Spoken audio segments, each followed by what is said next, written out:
You are all hustling and high achieving, but you're not taking time to recharge. That's where I feel so many people are on that edge of burnout or lacking clarity. I feel like everyone's like, I'm not sure the next step. Oh my God, the overthinkers. Even with their money, like that's why they're not making the tax moves or they're not investing in the way that they know they need to build wealth. It's because they're just like overthinking. Yeah. Welcome to Life Changing Money, a podcast all about one of the most taboo topics in the world, money. I'm your host, Barbara Strehans, and we're going behind the scenes on business owners' journeys to money, success, and wealth. Let's get started. Hello, and welcome to another episode of Life Changing Money. I am so excited because we get the Brittany Carmichael, and I want to start the podcast with an oracle card, or three, or however many you want, whatever you're feeling. Let's do But it. she has the most amazing oracle deck. It's gorgeous. Oh, she's fresh. Yeah, she's fresh. We don't know what's going to happen with her. Oh, she still has a nice new band on her and everything. All right. Let's see what comes up. So I always like to hold my non-dominant hand, just clear the energy of the deck. And do you knock, like knocking on a door? I do. I knock 3 Like, can I come times. in? It's just like shaking off all the energy. Ooh. It's like when I walk into a room, I'll give a little clap or a little in the corners, just clearing stagnant energy out. Ooh, okay. Yeah. Or 75. You ask for $1 million. Okay. We're gonna get 'em. I think we all need this. Commit to self-care rituals. Where are we going? Straight forward. We're Everywhere we want. Hi, everyone. Okay, commit to self-care rituals. I think after a long, amazing weekend of holding space and all the magic that was created at Minted Wealth Live, we need to commit to those self-care rituals. And in fact, that was a message that came up time and time again with all of these leaders and industry, like epic people who are constantly thinking so much and building businesses and high achieving. Like there's so much in their head that they forget to take care of the rest of their body and soul. So create your own happiness comes up. This is a great reminder that you're in control and you can change. Hearing your story reminded me so much of me growing up in a trailer and realizing that I could touch the ceiling of my own room at a really young age. And that was like my red purse, where I thought, I don't ever want to live in a house where I could touch the ceiling again. So when I walk into a home, it has to have like a 25, 30 foot ceiling. I'm like, okay, this is the mark of a moment for me. I wish it was a red purse. Now I have to get these ridiculous tall houses. The next one is embrace your inner divine goddess. And this is really about tapping into that feminine flow. I found that everyone at Minted has done a great job of hustling and moving forward and building that solid foundation through grit and trauma. But if you want to expand and really grow in effortless ease and expansion, then it has to be from a place of feminine energy, of receptivity, of asking for help, of surrendering and being flexible and creative and open to pleasure. Everyone's forgotten that part of their life in building their business. They built a dream life, but they forgot to put the life into it. And then the last part is forgive someone. So the reason why we have that trauma, we can thank them for the tools and the skills and the grit that we have today, the resilience. If it weren't for, us allowing some of those things or some of those things that we didn't even ask for show up into our life, we wouldn't be here. Do you want to know what I wrote down in my phone this morning? Tell me. It said, I've been in my fuck you era for a long time. Of like someone does something wrong, I'm like, fuck you, you're out. Yeah. And I put, now it's time to forgive. And then that came up. Whoa. And Literally this morning. That's like the natural progress of and the progression of forgiveness. You have to go through the anger. You have to go through the, hey, that's unfair. Like, what the fuck is this? And then when you come to a higher understanding and recognize like, oh, actually, what good came out of this? I have better boundaries or I won't tolerate this shit anymore, then that's when forgiveness comes in. And in fact, this card came up, not for many people, which was interesting, but it came up once at Minted. And I shared with her this idea that really changed my mind around forgiveness. It was to give as you gave before, forgiveness. And that kind of like took all the pressure off of like this big major act of like accepting like what you did. That's one thing. And then knowing that I get to choose if I carry this pain or this weight or not. I move forward with freedom. Whitney and I were also just at a retreat. For those of you listening, and you can't see right now, but Whitney is also in the room. So I'm pointing at her, but you can't see her. Whitney and I were just at a retreat and there was a medium there. And she also mentioned forgiveness in my reading as well. And then a real life wild turkey walked by right when she said that. And she's like, oh, that's the spiritual meaning of gratitude. And it was like so beautiful. Well, I'm also married to a hypnotist in the room who does a lot of forgiveness work. So Ooh. we'll do a little session later. Oh, shit. Fuck me up.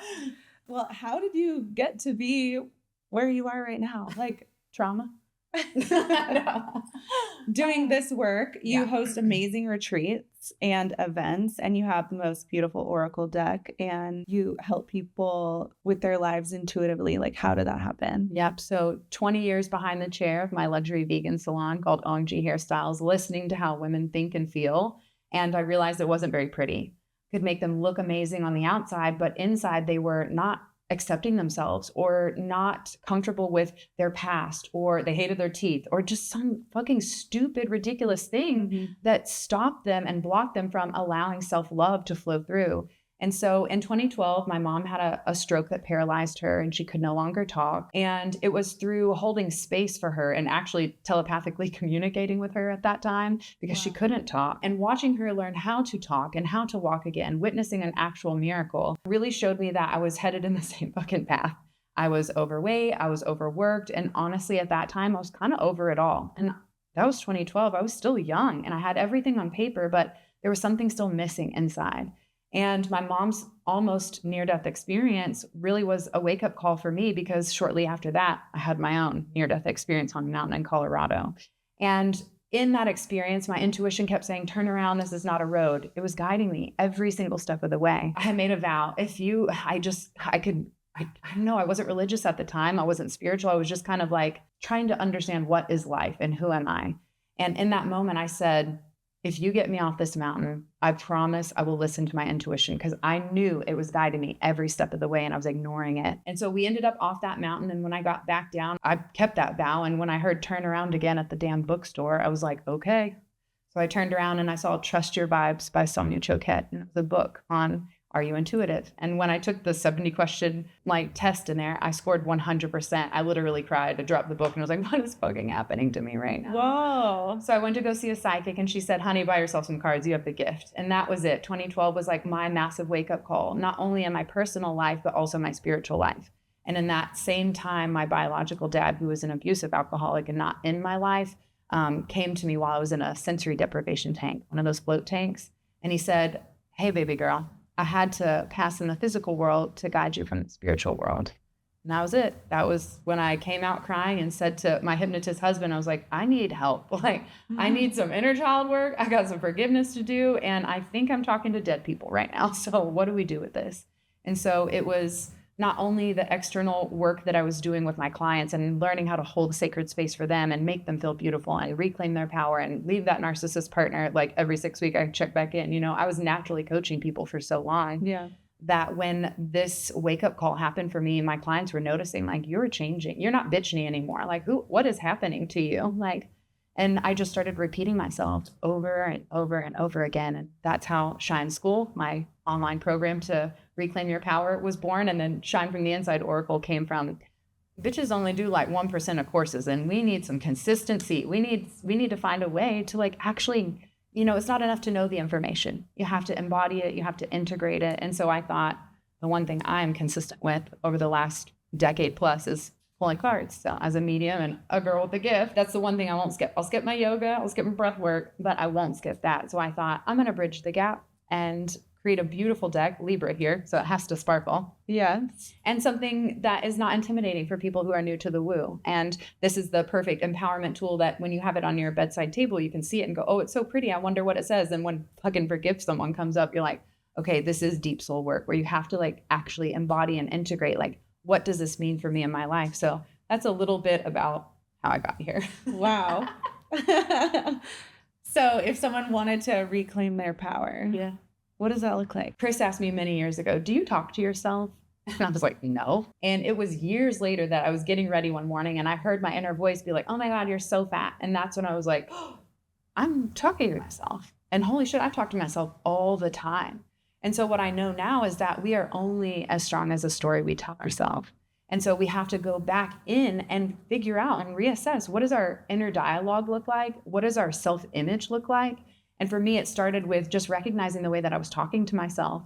I had no awareness at first. So awareness is the first key to change. Mhm. So take responsibility. Or what do you do? Are you doing it to yourself? You know what I mean? Yeah. And when I recognized those labels were just nasty, and I realized they came from when I was 8, my uncle called me Brittany, and it made me think I was fat. Then I had a shitty partner that called me, you know, a whore. And then I had a dad who called me a bitch. So I had all these labels that I had allowed. That's the responsibility we have to take, is we allowed those labels to remain. And so for me, it was about removing those limiting labels. And that's one of the cards in the deck. It was a really big piece and a turning point in how I started to reclaim that power. Is I've got to become my own best friend. I can't be the one beating myself up every single day, because guess what? You attract how you treat yourself. And so I think the first step in reclaiming your power is just recognizing that you gave it away somewhere. As someone that doesn't speak to herself very kindly, how do you look in the mirror and change that? Actually, one of the exercises in Shine School is a very uncomfortable one where I have you get fully Naked in a mirror. I mirror. fucking hate it, okay? Yeah, exactly. So we'll start there until you don't hate it. You know, it's like you have to keep moving through that energetic tinge of resistance. And so the more we resist it, the more we're going to end up pushing it away and having a problem with it. And so it's a long time practice. It's not, and fuck, man, we have hormones, the moon, the cycles, like humans, we're empaths, we're sensitive to other people's energy. I think we have to be more graceful in our approach to self-love and recognize like it doesn't happen overnight, and it is a constant process. And depending on where the moon is and where you're at in your cycle, those stories are going to change on the inside. Because when you're in your ovulation, you're like, I'm fucking peacock. I am peacocking, taking over all the world. But when I'm PMSing, I'm like, I quit. I quit everything. Yeah. I hate everything. And so you just have to know who you are and know that you move through a cycle. And so I think when we talk negatively to ourselves, it is just a constant, like for me, the tool that I use is the word cancel. When I start hearing that negative shit talk in my head, I just say cancel. And I use empowering labels to reframe it. So I reframe that subconscious mind with recognizing that, saying cancel. I see what you're doing, girl, and I'm not here for that. So cancel. And then I just root back into, I am amazing. I am so loving, and I am creative. Those are some of the words that I just get back to when I'm going down that shit spiral. So it happens. It's never going to not happen. Even Adele throws up before she performs, and she's like the best singer in the world. Are you kidding me? You know what I mean? She throws up before she performs? Yes, because she's so nervous and like freaks out. So like it happens to everyone, no matter what stage of life you're in. I've coached the most successful people and some people that you would think are the most empowering or like, you know, the most confident. You would never guess that they would walk into a room and be like, oh my God, is everyone judging me? And am I successful enough? Am I this enough? But most people are doing that. And so this is my invitation to just, can we all just collectively stop and just accept and love ourselves as is? Do the work that we need to do when things come up, when hard times come up, when emotions, you know, when you do your mushrooms, like do the work. But it's so important for us to stay in our own lane and drive our own car, as my mother-in-law would say. Well, you mentioned being in the hair industry for so long. Yeah. I love what you said about your hands and the heart chakra. Yeah. You want to tell the people? So there's not very many professions that you're legally allowed to place your hands on other people. And I didn't take that so seriously when I was 20 years old. But over time and having clients in my chair, I realized that energy exchange is so powerful that we have to, one, protect ourselves as service providers, whether you're a hairstylist or anyone that's holding space for someone else. I didn't realize there was energetic boundaries and you can get drained by being in contact with people. And so for me as a hairstylist, knowing that I have this power to connect with someone and hold space with them and actually like exchange real energy, not just words energy, but like actual feelings. I started recognizing the power that we have, like our hands can hold. When I walk in, I always say, let me create beautiful hair and beautiful hearts. So that's like the mantra I bring into the work that I do behind the chair, because I know that I'm not just impacting the way that they look, but the way that they feel. And so being able to use that heart chakra energy of love and setting that intention and that mindfulness of like how I want people to feel held and feel like a queen, I set that intention and use the love through the heart chakra down into the palms, which extends to be able to hold their head, their crown chakra. I'm like all up in your shit. So as a psychic hairstylist, like when I'm shampooing you, I'm like, ding, ding, ding, like everyone's talking to me and there's so much information. And at this point, I mean, the hair is a given, it's gorgeous, but now they're like, okay, tell me what you're picking up. Tell me what you hear. So it's really a beautiful gift to be able to hold that sacred space as a hairstylist. I mean, as Elizabeth Fay would say, hairstylists change the world. And we really do, because we get so much connection and impact with people. And that's honestly, I think I would have done it forever, but I realized I can only impact 3, 4, 5 clients a day because like, balayage takes time. Yeah. So no extensions.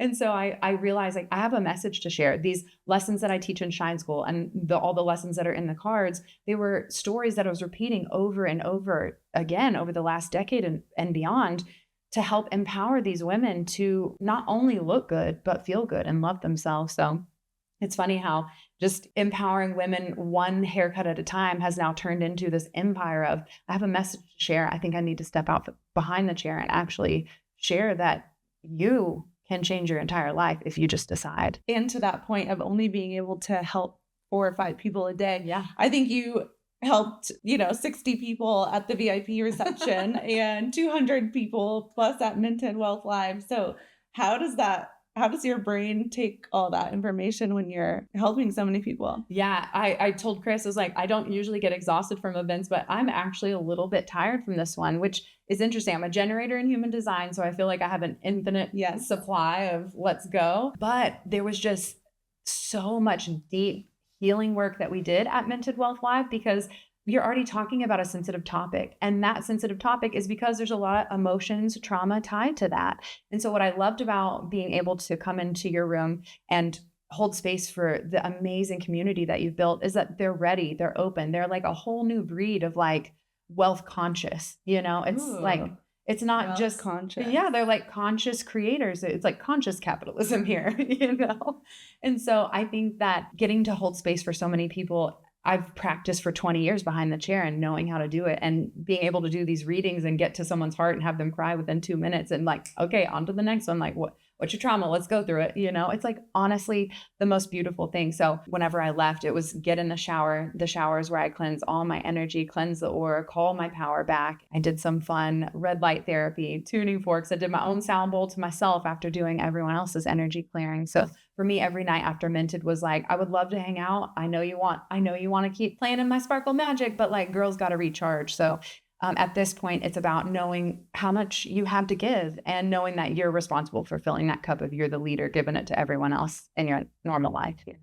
Don't say their names, but was there like an overarching message with a lot of the people you were talking to or like a specific person that really stood out? I had seen the card so many times about committing to self-care rituals. The other card in that same caveat is slow down and rest you need it. That one came up a lot. That one came up for me. I think. It came up a lot. It's interesting at the different events I go to, like you obviously attract your people, right? Mm-hmm. And so there's the same frequency. And so the frequency that was flowing through Minted was like, you are all hustling and high achieving, but you're not taking time to recharge. Mm-hmm. And that's where I feel so many people are on that edge of burnout or lacking clarity. I feel like everyone's like, I'm not sure the next step. So many overthinkers. Oh my God, the overthinkers. Even just watching them like, I'm going to pick this. No, I'm going to pick, like even with their money, like that's why they're not making the tax moves or they're not investing in the way that they know they need to build wealth. It's because they're just like overthinking. Yeah. 100%. And I actually really loved getting to team up with the magician there because wow, we were screwing people's minds up with both of us together. But I loved that he was like, you're different and I can't do my normal tricks. Did he play with your cards? I read for him and then he did some stuff for me. And one of the things he did was he had the cards out and he goes, don't think, just feel. And we would move. Do you think it's red? Do you think it's black? Do you think it's red? Do you think it's black? And we moved through that deck so fast. And I just thought that was so cool because he talks about how so many people are overthinking and not just being decisive and making that. And this coming from a Libra. Okay. So I am the one that struggles with those decisions. Mm-hmm. My decision is always both. Can we have it all? So yes, we can. Wow. How did you and your husband meet? MySpace. I love this. Okay, you'll really love this. So 19 years ago, I had hot pink hair. I was naked, covered from head to toe in Lisa Frank stickers, and he slid into my DMs. Or actually, no, he added me, and I was like, who is this random dude? So I sent him a message and said, if you're going to add me, at least say something intriguing. And this guy wrote back with, do you ever drive down the street and notice people, on their way, living their life and wondering what life's elixir and da-da-da-da. And when he said life's elixir, I was like, my soul was like, he's the one, I'm going to marry him. I wrote back with my phone number, nothing else. And he's in this room today, 19 years later. And here we are. Was he a hypnotist at the time? He was, but he wasn't actually practicing. Actually, one of the first dates we ever went on, he goes, "Can I hypnotize you?" And I don't know what he said, but it must have worked because I'm still here. But a really cool story about that is he was in real estate investing. He went to St. Mark's, very beautiful intellect and very wealthy in real estate. And he was so money focused, so driven, so work, work, work. And I would always be like, "Let me just come to your office. I'll just sit in the corner and just play Yahtzee, please. Like, let me just be with you." But he was just work, work, work, work. He finally bought me Yahtzee. That's when I knew I was in. When I went to the psychic in 2012, I was so blown away by the things that she said. She brought up that I could be doing hair in Hollywood. And I mean, she just brought up so many things that blew my mind. So I was like, I'm going to bring Chris along and see what comes up for this guy. Yeah. The first thing she said to him was, "You need to get back into hypnosis, specifically past life regression." And Chris had studied hypnosis at about age 17 because his mom was an alcoholic. And he was trying to find a way to help her. And he came across a study that said like talk therapy, like 60% success rate over 6 years, something crazy low. And it was all these different studies. And it came to hypnosis and it said 96% success rate after 6 sessions. He's like, well, why the hell would we not be doing that? And so that's what ultimately started him on that path of how to heal and change and transform. And so when the psychic told him to get back into past life regression, we were both like, what the hell is that? But I'm interested. And that's where that journey began, where we started weaving that logical mind and the science and the fact base. But like, I'm talking to angels and angel numbers and spirit guides. And he's like, okay, babe. But then it became undeniable as things would start showing up, or I would deliver messages to people in the grocery store. And he's like, they're crying. And how do you fucking know that? And I'm like, I think I'm like Teresa Caputo with better hair, like I don't even know, like something's happening and I don't even know what. And so we just started using hypnosis as a tool for not only drive for success, be confident. We did all the ego stuff in the beginning and that was fun. It worked. We did a really great job, but I was missing that deep soul work. And that's when we started exploring chakra clearing and speaking to past loved ones and knowing your spirit guides and astral travel and all this crazy metaphysical shit I had no idea was even there. But, the girl that watched Teen Witch as a kid knew it was real. I loved those shows. Oh my God. Sabrina the Teenage Witch. Speaking of better hair, is that real? Yes. What in the world? No, it's like I'm a professional or something. How do I get that? Less heat and K18. Damn. I know. Less bleach. The heat. I know. No, less bleach, but K18, honestly. Okay. I've been on the team for 4 years and it's the one product in 20 years that I've been so blown away by. It actually repairs at a molecular level rather than the disulfide bonds on the outside of the hair. Smooths it down until you wash it.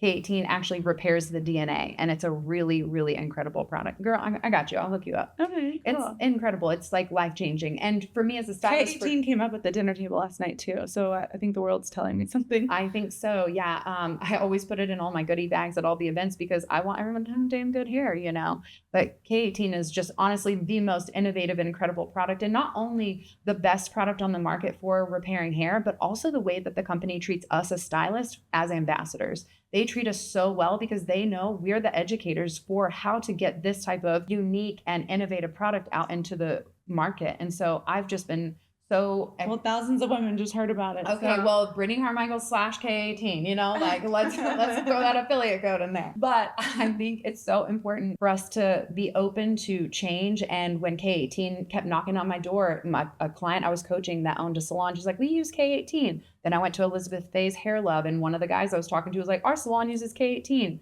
So I sent K18 a message, was like, hey, what you got? Everyone's talking about it. And they sent me a box and that was it. They reached out and they said, we love your inside outside transformations. You're doing something different in the industry. We'd love for you to be on the team. And so I've been with them for, maybe 5 years this year. It's been a while. It's really cool to see it grow from one product to asking the stylist for actual feedback and doing surveys on what do you really need? What does your client really need? And they're choosing very mindfully the products that they bring to the market rather than just inundating more shit because they're actually a conscious brand. And that's what I talk about is I want to invest in conscious brands and help change the world where we can make profit and have peace, but also like do it from a place of passion. I think they all need to be involved and a little play. Do you think everyone is intuitive? I do. I do believe that we all have this intuitive gift, women definitely more so than men. And by women, feminine energy, because some men have a lot of feminine energy and some men suppress it. So depending on where you allow that emotional connection with your body and feelings, a lot of people turn it off when they're young. And for me, I turned it off because I was scared. I could see a lot of things, I could feel a lot of things and hear a lot of things. And having an alcoholic dad who would abuse the house, tear the house up after a crazy binge, I would turn that off because I was so sensitive and it felt so bad. And of course, I could feel mom's pain too. So I'm like, I don't want to feel this. So I turned it off. And I also grew up in Farmersville, fucking Texas, with like a solid 300 people. So this definitely did not fit in. So I just shut it down with so much self-judgment and criticism and self-hatred, truly. So I think we all have the gift, but we turn it off somewhere or we ignore it. Yeah. I remember actually like when it turned off, I was like 8 years old. An ambulance went by my house. And so I could hear it. And like as a kid, you love ambulances. So I like look and I look at my mom and I said, Dad's in there. And she's like, what? And I was like, Dad's in there. He fell off a telephone pole. And sure as shit, that's what happened. And then she thought I was literally crazy. Wow. And that's the mark of knowing that you're intuitive. If you ask the question, am I crazy? Did I just make this up? That's honestly like what I always teach people when turning that intuition back on is like, you have to build the bond of self-trust because you've broken it. Especially anyone who's been in an abusive relationship, you were told many times by your body to leave, to get out, to fucking stop enduring what you're going through. But we ignore. Our mind says, but I won't be safe. Or my mind says, but where will I go? My mind says, I won't have any money. Who fucking cares? If your body says, get out, you're not safe, and you ignore that time and time again, you break that bond of self-trust. And so then it's really hard to be able to, you put yourself in that cycle, and it's really hard to trust yourself because you've proven to yourself like what it looks like when you don't do that. And so it takes time, you know, like if you get that nudge to turn left or to call that friend and they're like, I was just thinking of you, those slowly repair that bond of self-trust of like, oh, I knew that. Like I should have grabbed that damn vegan cheese at the grocery store. I knew it, but I ignored it. I thought we had one, you know, it's like little things. It doesn't have to be like, well, I talked to my dead grandma and I've forgiven her, you know, like it can just be as simple as like, ooh, I feel like I should reach out to someone or say this thing and they really needed to hear it. What would be like a piece of money advice you would give to someone with their intuition? Like how do they use intuition and money? I think if you're someone who is interested in being led by spirit, co-creative, that's what intuition is. It's like having that connection to higher self and spirit. I think if you're someone who is wanting to do both, it's important to figure out what you're most passionate about so that your heart can always be leading with that why, that purpose-driven energy over profit. And I think using your intuition to be able to navigate how you can creatively and authentically show up with integrity in your unique lane, because everybody's already doing everything, right? There's a bazillion hairstylists. There's a bazillion coaches, not a bazillion psychics, but TikTok's like trying to bring something out of the woodwork. You know what I'm saying? Mm-hmm. But everyone uses that story of like, but they're already doing it. And I think our intuition is that compass that, yes, we're all doing it because we need it. We need change. We need support. We need to reclaim the power of the system, period. And I think our intuition is the secret sauce of what makes you unique and why would someone choose you over someone else who could do taxes. I mean, obviously the sparkles is why I'm choosing you. But you know what I'm saying? Like our intuition is the connection to how can I be that creative expression that only I can bring my talents, my skills, and my heart-led passion to the table, but in a way that only I can do it. And I think that's where intuition can separate having the structure and the foundation, because we all need funnels, we all need a website, we all need emails, we all need the structure of things, but the soul and the flow and that feminine energy of intuition that moves through is how we put our unique sparkle magic on it. Well, thank you so much for being at Minted Wealth Live and pouring into everyone. It was a pleasure. Everyone loved you. Well, I loved everyone. I mentioned this to you at the event. It was like one of the first events I've felt like in a long time, especially being from Texas. Maybe I just need to leave the state. That's what it is. But I felt like it was the first time not everyone walked by my booth and looked at me side eyes like, you're going to hell. Like, what are you doing with this crazy magic? You know what I mean? Like, I think so many people are more conscious and more open to it. And that's a huge testament to you and who you're attracting into the room and how you operate and what you're doing in the world. So thank you. Where can people find you? You can find me at BrittanyCarmichael.com. That's where all of my events, my self-love information, my podcast, the Elevated Life, everything is on BrittanyCarmichael.com. But if you really want to become friends, hit me up in my DMs. at The World by Britt on Instagram. That's where we became friends. I know. Gotta love Instagram. Love it. Well, thanks for being here. My pleasure. Thank you so much. You're doing incredible things in the world. And, talking about intuition and money and all the things, I met you like a solid 2 months ago through Instagram. My intuition said, fuck yes, hard nips, let's go. And had I not listened to my intuition and I would have used my logic, like, well, I'm busy and, all these reasons that we can make up not to be there, then I wouldn't have put myself in a room to create so much magic, not only for my own personal life, but also for others. So I think listening to your intuition can put you in the room that you're meant to be in if you just trust it. So thank you. Thank you for listening to this episode of Life Changing Money. Don't forget to subscribe, and I would love if you left a review and shared it with your friends. See you next time.